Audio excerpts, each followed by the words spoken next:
알프스를 하면 처리수가 나옵니다.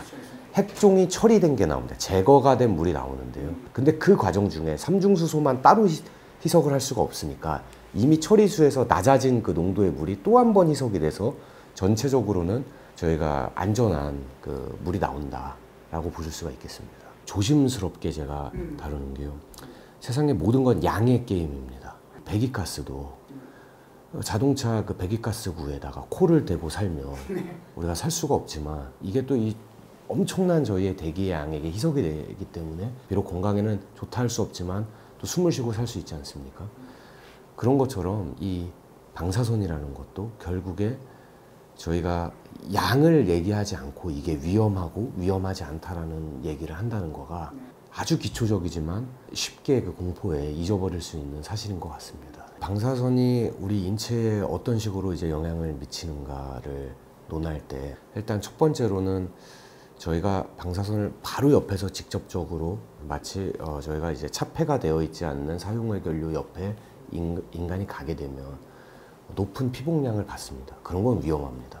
그렇기 때문에 저희가 그런 일이 원천적으로 없게 하는 겁니다. 여기 계신 분들 중에서 사용해결료 옆에 가보신 분들이 없잖아요. 저 같은 전문가도 거기 옆에 좀 가볼 수 있어요? 못 갑니다. 엄청나게 저희가 그거는 특수 관리가 되고 있기 때문에 그걸 갈 리가 없는 겁니다. 저희가 그걸 이제 만지거나 저희 직접적으로 옆에서 피복이 되는 상황은 일단 없다라는 거가 중요한 사실인 것 같습니다. 근데 그럼에도 불구하고 이런 후쿠시마 사고 같이 사고가 나서 이것들이 정상적으로 관리되지 않았던 이런 상황에서 우리 인체에 오는 환경, 오는 그런 경우를 생각해 보시면요. 대기 중으로 이제 노출이 되거나 아니면 이제 바닷물을 통해서 저희한테 이제 오는 그런 경우를 저희가 상정을 해볼 수가 있을 겁니다.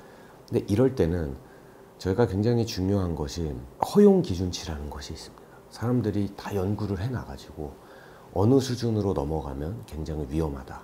혹은 인간에 조금이라도 영향을 줄 수 있다. 조금이라도 영향을 줄 수 있는 거를 저희가 다 허용 기준치로 마련을 합니다. 과학적인 사실로 저희가 안전하게 관리되고 있다라고 말씀을 드릴 수 있겠습니다. 그리고 항상 상대적인 위험이 중요하다고 생각을 합니다. 가령 저희가 이 대기가 오염이 돼가지고 뭐 미세먼지 이런 거에서도 흡입하면서 나오는 그런 위험도 같은 게 훨씬 더 높은 수준의 위험도를 가지고 있거든요. 그래서 이 원자력이라는 게 태생적으로 핵폭탄으로 이 세계에 등장을 했기 때문에 이러한 공포가 어느 정도 필연적으로 있을 수밖에 없다라는 것은 너무나 저희가 잘 이해를 하고 있습니다. 허용 기준이라는 것이 이미 그런 축적이 될 수 있다는 것을 다 고려해서 나온 기준입니다. 그렇기 때문에 저희가 걱정을 할 필요는 없을 것 같고요. 억지로 안전한다고 말을 해서 그 누구도 좋을 사람이 없습니다.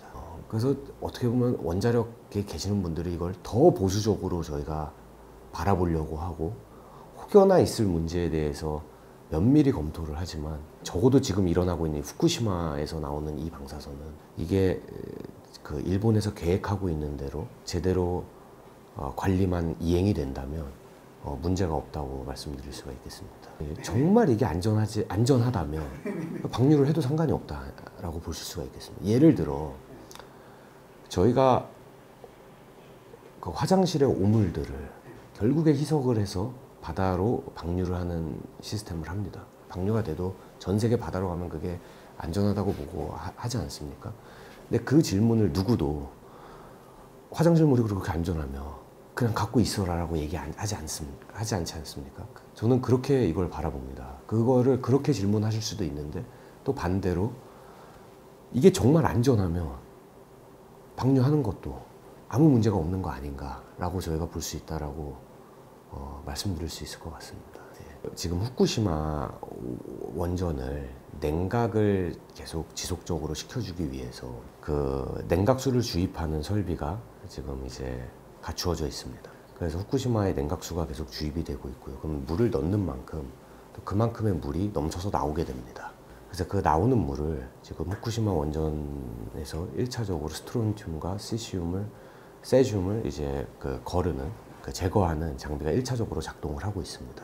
이제 나오는 냉각수를 물탱크에 넣고 보관을 한 다음에 근데 그 안에는 이제 1차적으로 제가 말씀드렸듯이 세슘을 이제 제거를 했지만 알프스에는 이제 그 외에도 여러 가지 핵종들이 이제 기준치 이하로 내려가야 될 필요가 있습니다.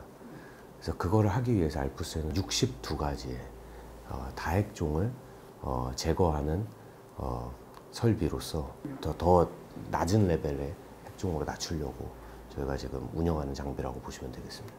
지금 일본에서 이제 계획하고 하려는 그 설비는 굉장히 신뢰도가 저희가 그래도 IAEA나 이런 통해서 어느 정도 검증이 됐다라고 보실 수가 있겠습니다. 우리나라에서 집중해야 될 거는 거르고 나서 그 알프스 처리수라는 게 있습니다.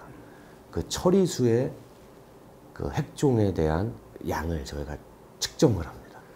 그 62개를 측정해서 그걸 허용 기준치에 만족을 하느냐. 일단 이것이 1번입니다.